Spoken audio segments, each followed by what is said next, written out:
Hey, let me tell you about the Linux file system in just 3 minutes. If you don't know about it, this is going to be your next step in learning about Linux.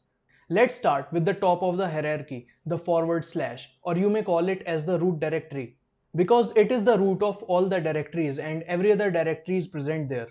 I want to talk about the bin and sbin directories next. Bin, it stands for binaries, which are executable files.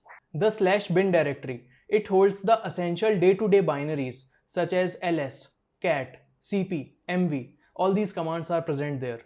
Sbin, it stands for the system binaries. These are the binaries which are preserved for the root user to use. Commands like fdisk and useradd are present there.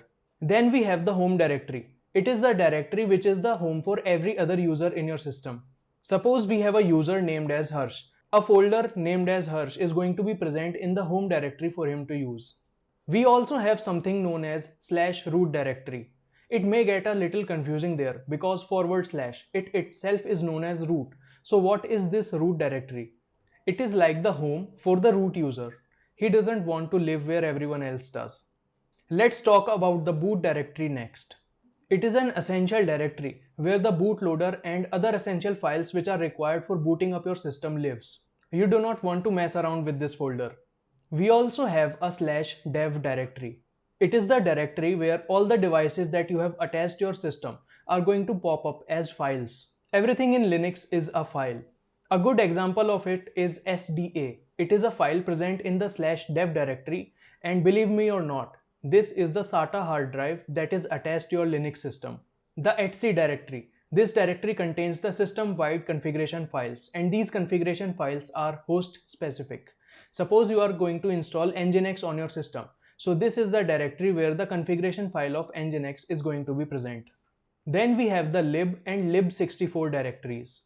These directories contains libraries and functions which are required for the binaries present in slash bin and sbin directories. The TMP directory. This is the directory where your temporary files which are created by programs or users are going to be stored. And in most of the cases, the files stored here are deleted on system reboot. The var directory. Var stands for variable. This is a place where the files which are continuously changing in size are going to be stored, such as log files.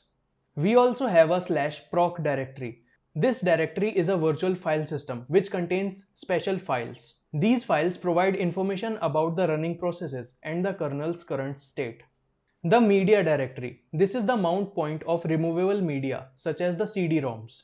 These type of devices are automatically mounted in this directory. We also have a slash mnt directory which serves for pretty much the same purpose.